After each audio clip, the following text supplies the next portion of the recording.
So Timothy and I met in an odd manner 8 years ago. During the great floods in 2016, we were both caught in a tiny town restaurant. We spent 6 hours playing cards with several residents while the roads were blocked. Mobile service was down. He made me chuckle at what ought to have been a tense moment. When service returned, we sent Instagram pictures. A month later, we began dating. 2 years later, we were married. 6 now. Our daughter, Avery, is truly the finest thing I have in my life. Despite how many times I tell her not to, she is this tiny whirl of energy, always dancing, whirling, leaping on furniture. She returned home from school a few months ago, chatting constantly about how her buddy Olivia was enrolled in dancing courses and how the instructor allowed her wear actual ballet shoes, and could she kindly also attend classes. That was a very good concept. Avery is very energetic. I thought dancing would be ideal for her. That evening when I brought it up to Timothy, his response was strange. Looking from his phone, he laughed.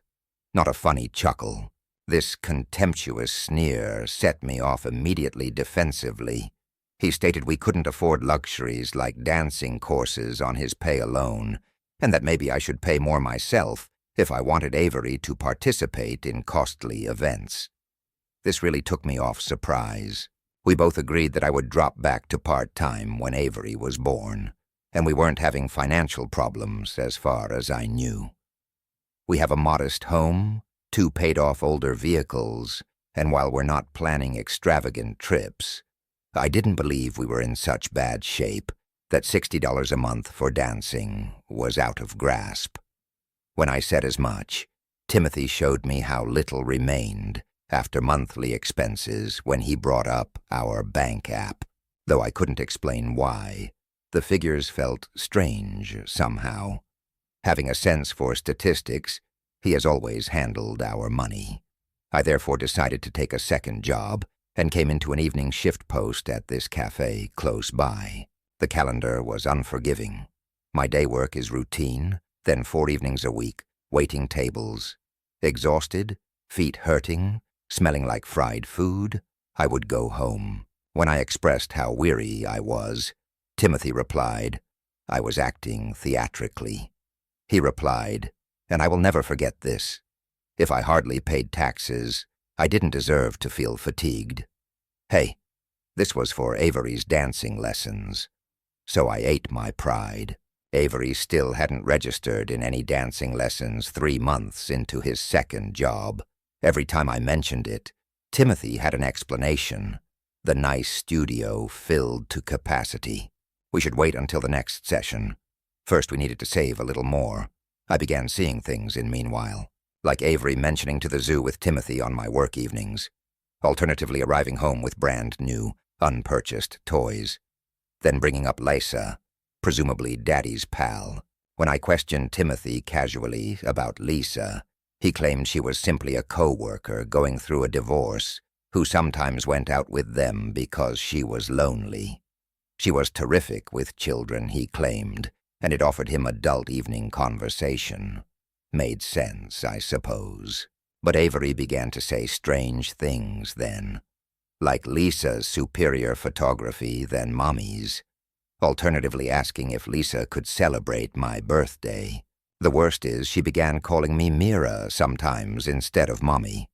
She shrugged when I questioned her about it and replied, Lisa calls Mira, so I assumed your name was also. That rang off big warning bells. Looking over Timothy's Instagram, I saw nothing unusual. Lisa, no, reviewed his Facebook. Same here. He became agitated and stated I was being paranoid, and that his friendship wasn't up for question when I attempted to gently bring her up again. Things really began to go apart 3 months ago. One night I arrived early because the house was vacant. The restaurant was sluggish. Timothy's vehicle vanished, and he wasn't responding to messages. At last, he answered, claiming they were getting ice cream and would be home shortly. Avery was wearing a brand new costume I had never seen, and spoke animatedly about the cartoon movie they had just watched when they came 1 hour later. Not ice cream, either, and film, and from her speech it was obvious they included Lisa. I addressed Timothy after Avery turned in for bed.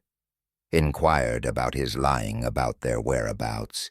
Inquired as to why Avery got new clothing, given our alleged lack of funds for dancing lessons.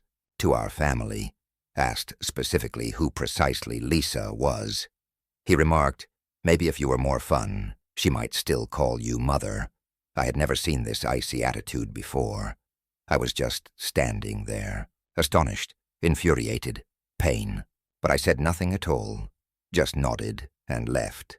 As what do you really say to that?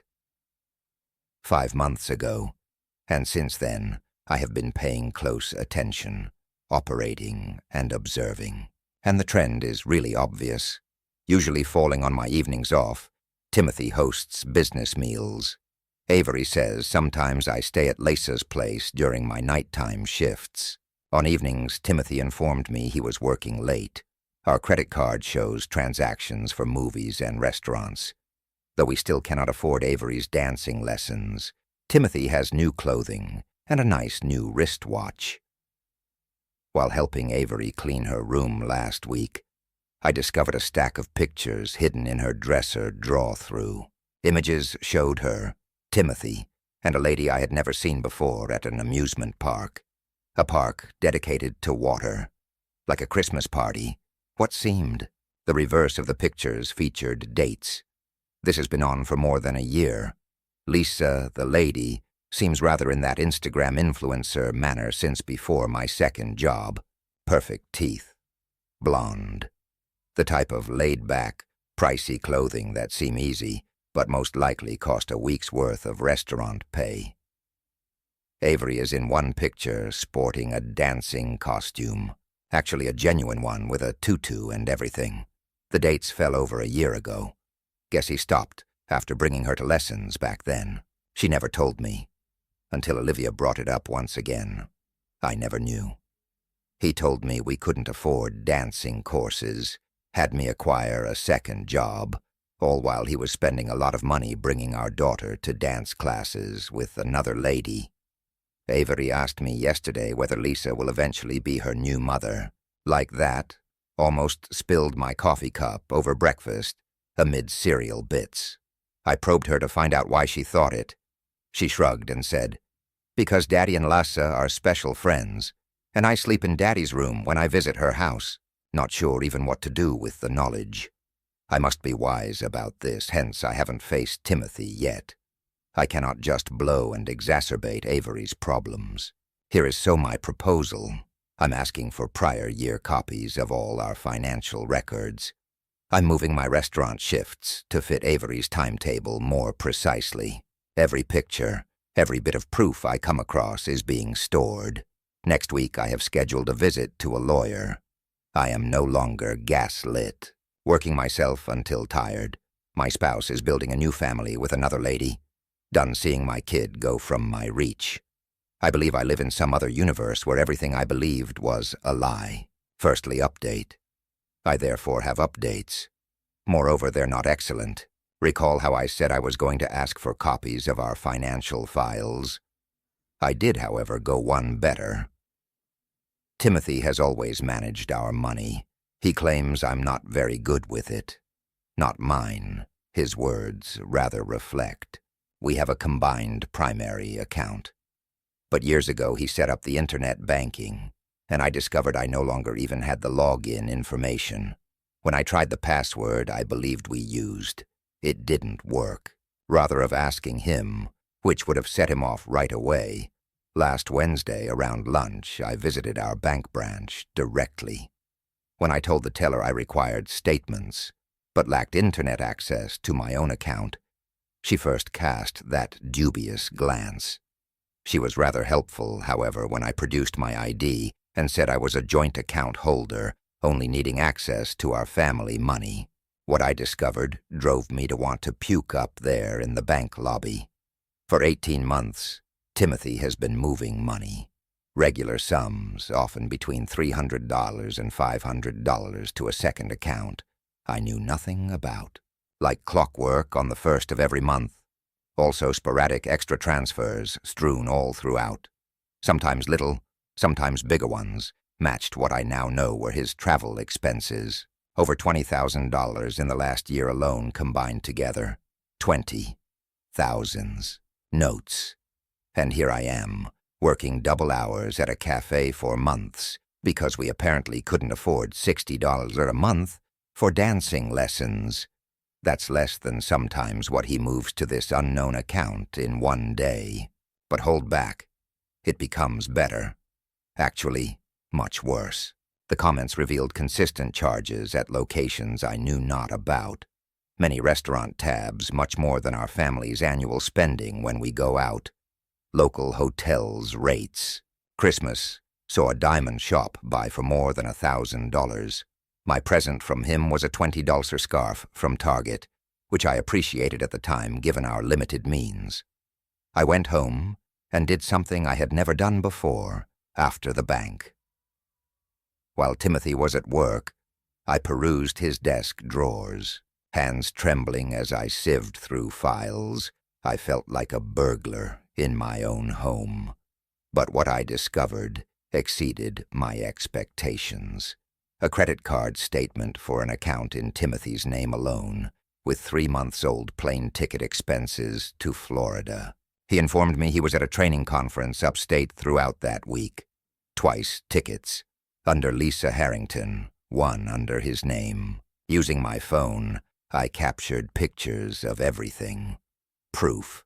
Then I came onto the condo across town's property tax bill, not knowing we owned. Stated differently, Timothy possesses just his name, appears on the paper. Bought year ago. On those evenings I work late. Guess where Avery disappears to? Not Lisa's home, as she states, but rather a whole other property my husband acquired without my knowing. Edit. And at that point, everything began to fit together. For months, I would have been killing myself at the cafe for a few $100 more. Money he hardly needed. We were suffering, and I used to believe he had me get that second job because maybe things were tighter than I thought. But just now, I recognize it for what it was. Something to keep me occupied, away from the home, too tired to probe issues. Lisa gets to be the one handling bedtime, preparing pancakes, playing motherhood if I go every night. That second employment was not related to dancing lessons. It concerned clearing me off the path. I spent the remainder of the day in a strange, peaceful state of shock, simply carefully photographing everything I came across, precisely returning everything, and then sitting on our back porch, looking at nothing until it was time to fetch Avery from school. Usually Wednesdays, she came sprinting out of the building, face lighting up when she spotted me instead of Timothy. I decided what to do. Her waking hours will see no more restaurant shifts. School activities and late bedtimes are no longer missed. Give up allowing this other lady to replace me. That evening I changed my calendar and contacted the eatery. Early morning shifts before Avery wakes up. Merely 2 evening shifts on weekends when she attends events with friends. Less cash. But I would sooner eat ramen for supper than miss another instant of my daughter's early years. When I informed Timothy about the scheduling modification, he wondered whether this meant I was really abandoning the second job. I replied I wanted more time with Avery, and simply grinned. He examined. Uncomfortable. Said something about our continued need for the more money I just stated. I will make it work. And shrugged. I brought Avery ice cream after school the next day. Together, just the two of us. First, she crushed my heart when she appeared quite bashful around me. When did my own daughter start to seem alien? But she was talking endlessly about her friends and school by the conclusion of our Sundays, casual as could be, I asked her if she still wanted to enroll in dancing lessons. Her whole face illuminated everything for me. I so signed her up right away and headed directly to the dancing studio Olivia visits, paid using my own money, that which I had been saving from restaurant tips, for 3 months ahead. Avery really began leaping up and down in the parking lot when I informed her. Inquired when she could inform Lisa. Keeping my voice neutral, I added, Lisa didn't have to know everything. This could be our unique quality, only Mom and Avery. Avery had first class that weekend. I got her the little ballet slippers she so much desired, and a decent leotard. When we got home with her dancing equipment, Timothy seemed oddly silent, requested the source of the money. I simply said that I had been saving for something, especially for Avery. He didn't press it, but I sensed his unhappiness. I dug constantly over the following several weeks, found Lesa's Instagram page, individual. Her profile picture, however, verified she was the lady seen in the pictures. Found her LinkedIn, works for the same firm Timothy does. Not shocking at all. Discovered the registration for the condo. Bought just 2 months later, he advised us to start tightening our belts, and I should take up more shifts. Every find infuriated me, but it also motivated me. I began creating backup copies of key records, established my own bank account on somewhere, and started moving little sums from my dining tips into it.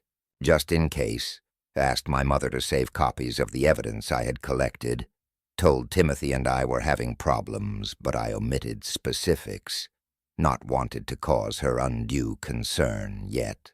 Tuesday last week, I visited with a lawyer, set everything out, the apartment, the hidden stories, the travel schedule, complete all of it. She listened without criticism, noted things, sometimes asked clarifying questions. She inquired what I wanted after I was done, looking up from her notes. I became aware I hadn't really expressed it, even with me. What was I looking for? I want my daughter to be back, totally and absolutely. I want financial consistency, free of reliance on a guy who has been lying to me for years. I want to never once again feel insane for challenging ideas that don't make sense. Lisa belongs out of my family's lives. Timothy should pay for what he has done. Nodding, the attorney explained we had choices. Together with the proof of his continuous contact with Lisa and the financial facts I had collected, I had grounds for a good divorce settlement. She cautioned me not to tip my hand too soon, even as she recommended me to keep accumulating proof. Avery's situation has been improving daily, meanwhile. Her dancing lessons are her favorite. Asks me to practice with her at home, rather than reporting back to me what Lisa taught her. She called me mother once more yesterday, for the first time in months, and I had to hide myself in the toilet so she wouldn't see me sobbing. Timothy has started checking his phone more often, behaving more anxiously, arriving late and departing early. Yesterday I heard him on the phone in our garden speaking in that subdued, strained voice individuals use when they are fighting, but do not want anyone else to hear. Caught bits concerning suspicious behavior and inquiries, and need additional time. I tried not to pay attention. Things boiled last night in a manner I never would have predicted. Angry after work, Timothy walked around the kitchen as I cooked supper and checked his watch every few minutes. Eventually requested, as it was an unnecessary cost, when I was about to quit this dance class madness. I continued cutting veggies. I never even looked up. Said Avery enjoyed her lessons, and I had already paid 3 months ahead. He gave a strong enough hand strike on the counter to rattle the plates. Asked where I had acquired the funds. Looking up at last, knife still in hand, I informed him I had been saving my tips. I owned that money to use, particularly for our kid. His face did this strange thing. He seemed to be unsure about whether to be terrified or enraged. He left angrily, slamming the door. Coming racing down from her room, she heard the ruckus. find out where Dad disappeared to. I merely gave her a hug and said he needed some air. We turned out to have ladies' night. Pizza, nail painting, and living room dancing movements practice. He arrived home just after midnight. I tried to seem to be sleeping. Timothy's mother texted me this morning, inquiring if we still were scheduled to attend their anniversary celebration next weekend. Said how pleased his dad was to at last meet Timothy's friend Lisa, who would also be there, and how they were looking forward meeting us. Go back over it one again. The anniversary celebration of his parents, where Lisa has been invited. His parents, evidently aware of her, but who have been told she is just an acquaintance. Of course we would be there, I said, and it would be great to meet Lisa personally. Naturally, a screenshot preserved. I next gave my lawyer a call, because I believe I simply discovered the ideal chance to expose what I know. A family get-together where Timothy cannot create a spectacle, where his parents will be witnesses, where Lisa will be there, and where I can at last stop fooling myself not knowing what is going on. Though maybe successful, the lawyer considered it dangerous. I advised carrying printed copies of important financial records, not something that could be written off as misinterpreted or explained away. That brings us to the present, 1 week ahead of the anniversary celebration. Though curiously calm, I am afraid.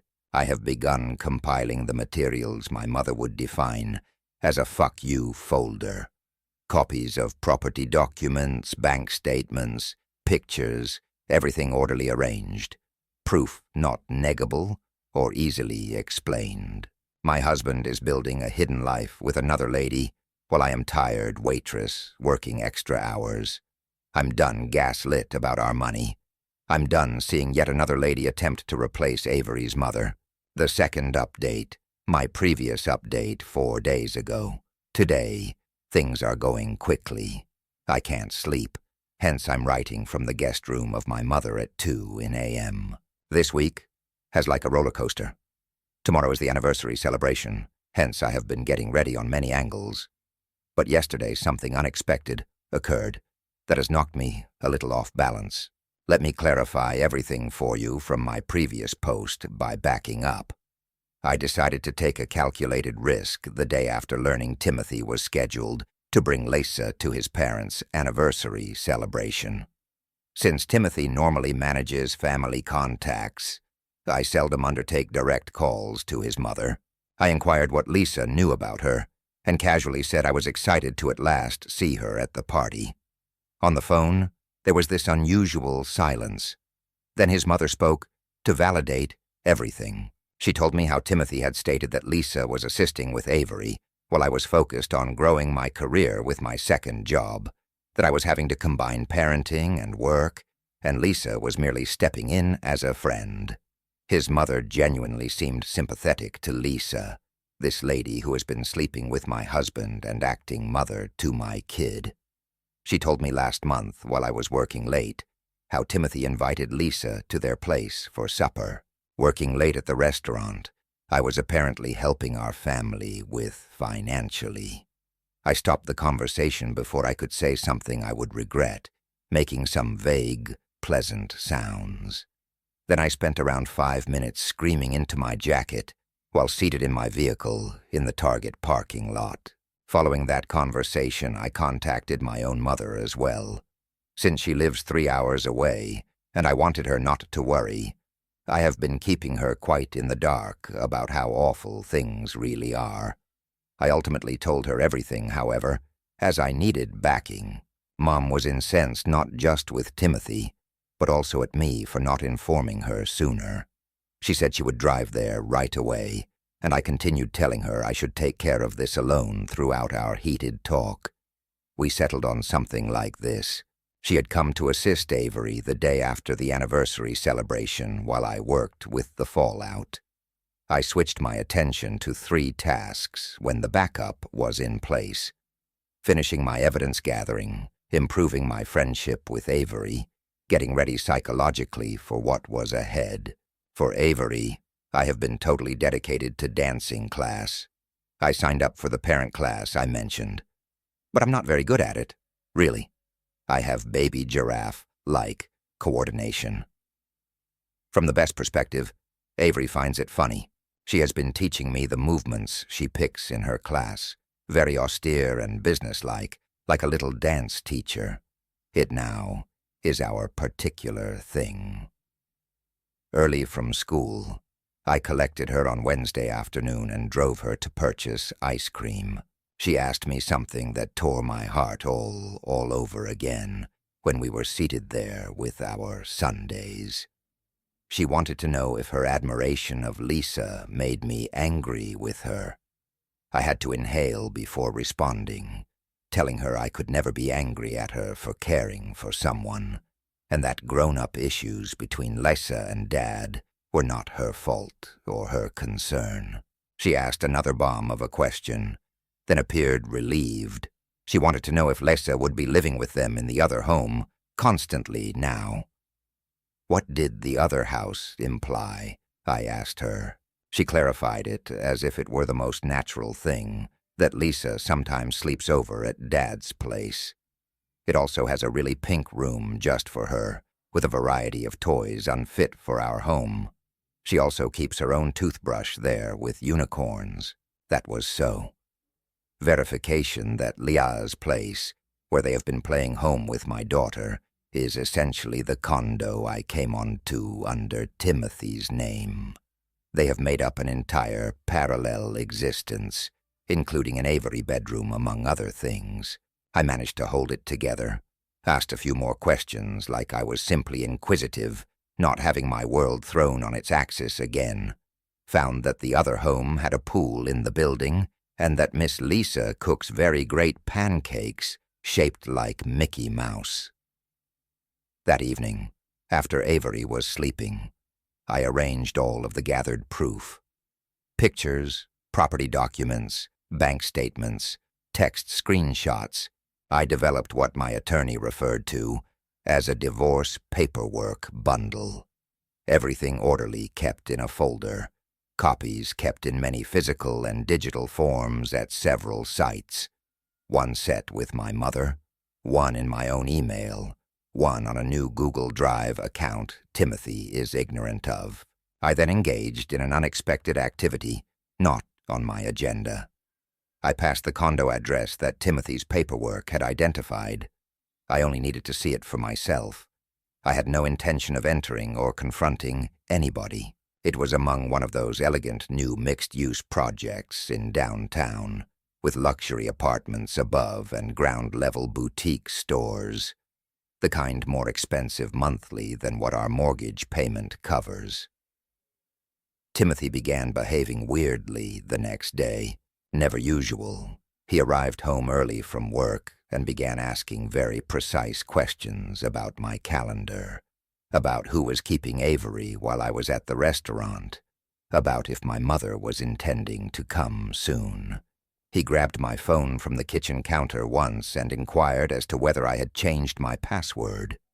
I hadn't noticed. I had been cautious not to deviate from any of my usual routines. I told him no. Must be remembering it incorrectly.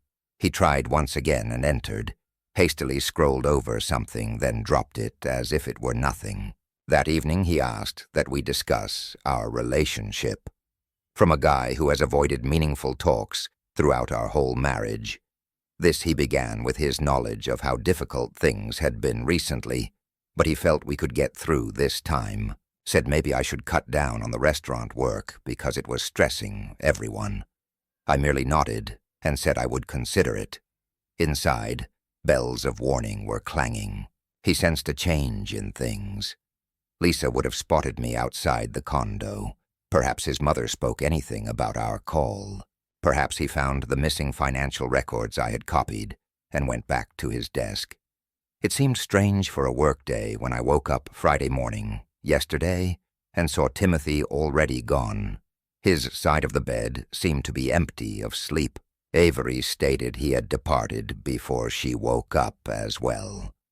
After dropping Avery at school, I spoke with my lawyer one more time before the anniversary celebration. We reviewed the material once again, spoke about how to approach the encounter, and discussed what to anticipate going forward. She cautioned me that Timothy may attempt to turn his family against me, would try to gaslight everyone, or might become enraged. With the facts I had, however, he would find it difficult to reject everything. On the kitchen counter when I arrived home was a vase of roses, rosines, on a card declaring, "I adore our family." T. In 8 years of marriage, Timothy has given me flowers precisely twice, once throughout our courting, and once after Avery's birth. These were not apologies in flowers. I know you have knowledge about flowers. I dropped them in the guest bathroom and proceeded about my day.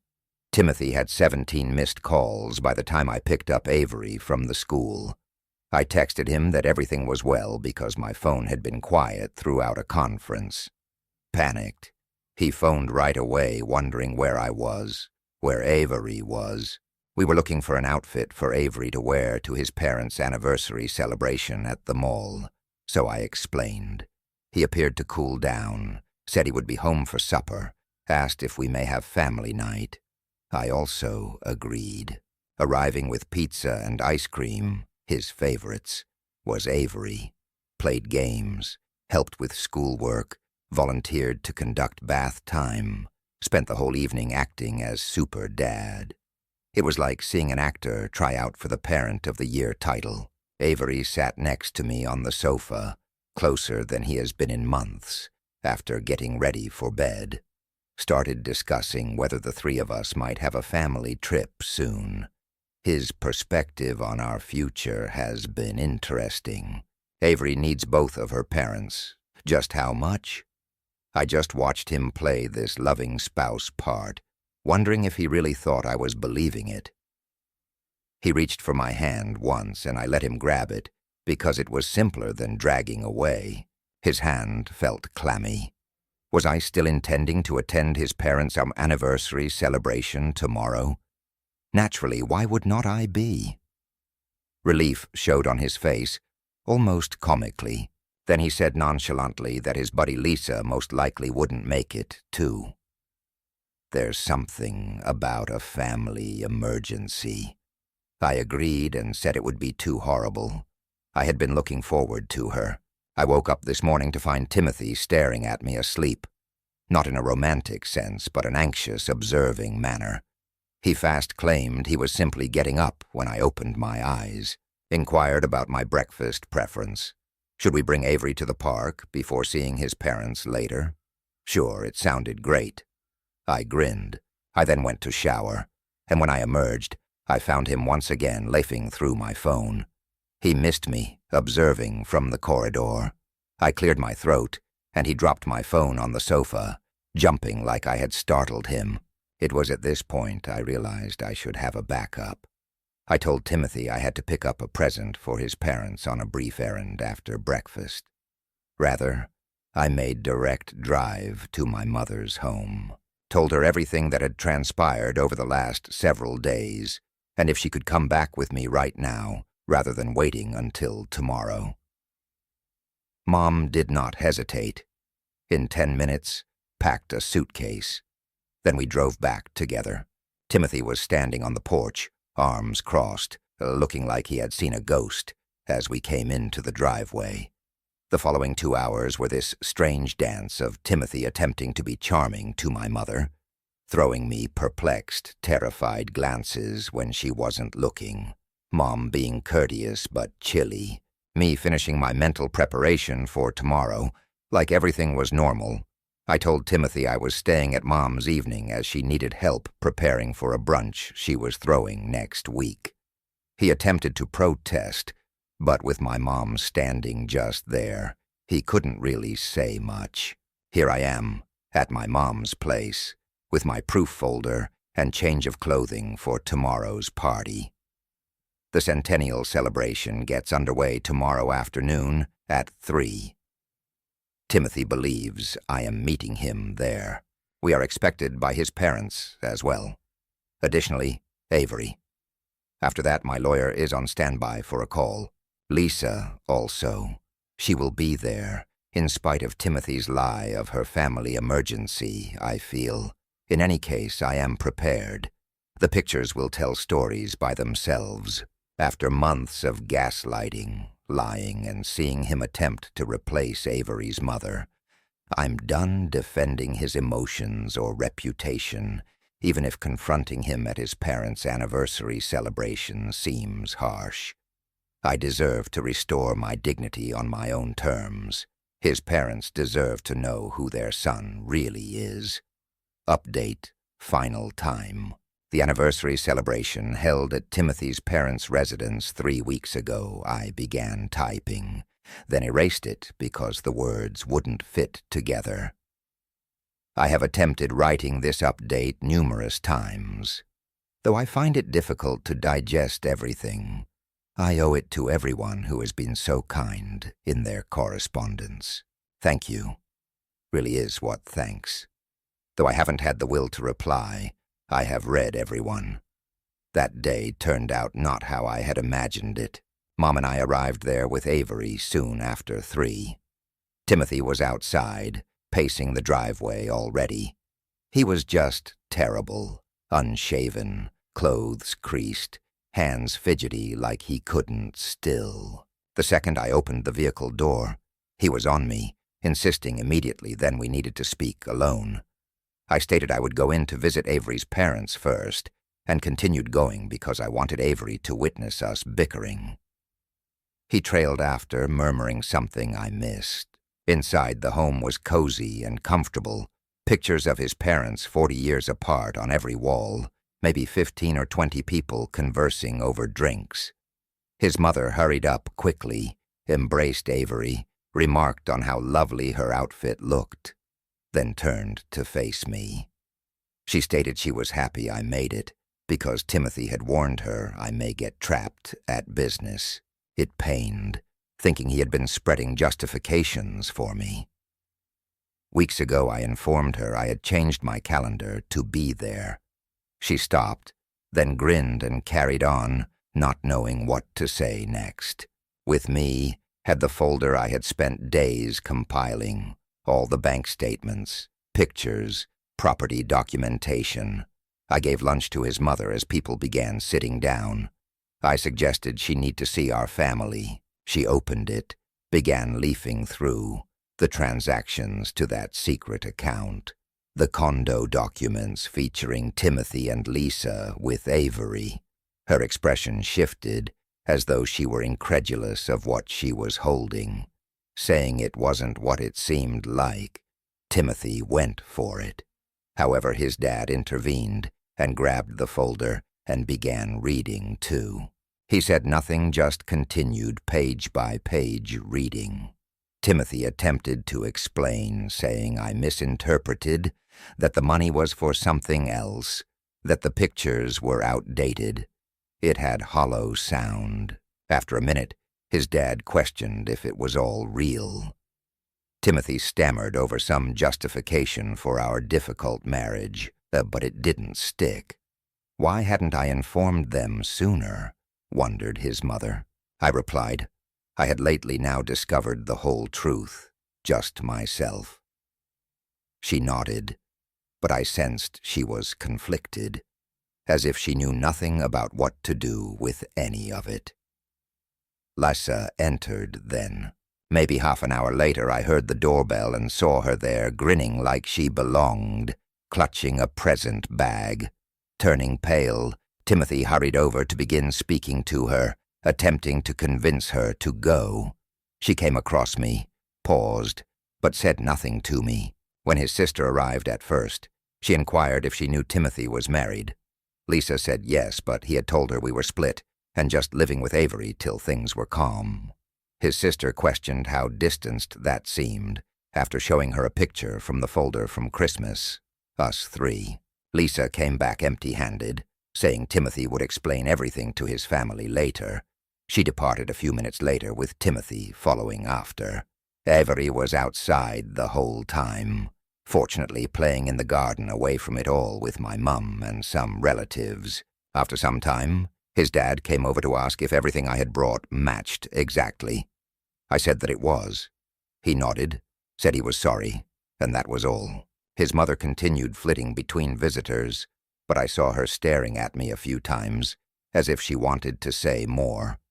When she inquired at last if we may have a private conversation later, I said I had to get Avery home quickly. We departed after I thanked them for hosting us and apologized for how it ended out. His dad gave me a handshake. His mother hugged me momentarily, unsure. Timothy asked again and over that evening. I missed it. I saw my attorney the following day to begin the divorce process. It is not done. Not near. We sought interim custody of Avery, but Timothy's objecting, claiming I'm attempting to shut him out of her life, has us filing for a few days later.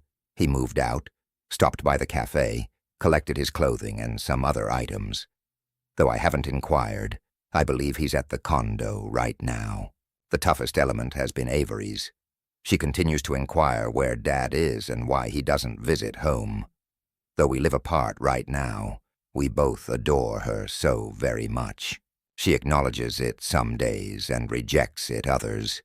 She asked whether they were furious at her last weekend, as she sobbed herself to sleep, claiming she missed Lisa and him. I hugged her, advised her it's not her fault, but it shattered me. She still talks about things from Lisa's home, the pool, the toys, and I'm not sure how to handle it yet. To be with Avery after school, I reduced my restaurant hours down to a few early mornings. Money's tight. Timothy is meant to pay support, but nothing is established until the court renders decisions, and that is an endless process. I'm working with my regular employment and what remains of my tip savings. Avery loves dancing too much to quit. Therefore she is staying in lessons. Watching her grin motivates me. 2 times since that evening, Timothy has visited the restaurant. He stood at the counter the first time, seeming to have not slept, and asked if we could speak. I replied I was working and kept on going. When he wouldn't go, my boss ordered him to. Said he had made a mistake and wanted to make things right. He stayed outside until my shift finished second time. I left telling him I couldn't do this any longer. He has texted a couple times lately with little notes about missing us. Still, I haven't answered. Last Sunday, his parents gave him calls. Said they didn't understand how awful things had gone. His mother inquired about Avery's condition. She said nothing more but sounded depressed. Maybe guilty, but not really clear. I told her I don't hold it against them, however I need time before our further conversation. Right now I'm not sure what they mean for Timothy. I'm figuring out what comes next. Some days I feel consistent. Supper with Avery, rehearsing her dancing moves in the living room, seems right. Other days it strikes me strongly. After leaving daughter to school, I would sit in the vehicle and simply weep, wondering how we here. The divorce will take months, maybe years, and I still have no idea what will happen with all that money he concealed. Not over, not clean, but at least I'm not pretending anymore. My attorney worked out where the money was coming from a few days ago. Timothy has been channeling the funds into the second account, signing side contracts via employment, doing additional tasks he never mentioned to me. Quiet, constant, and totally secret. He paid for the property, the vacations, everything with that. He was creating a second life with money I didn't even know existed while I was counting restaurant tips to purchase ballet shoes.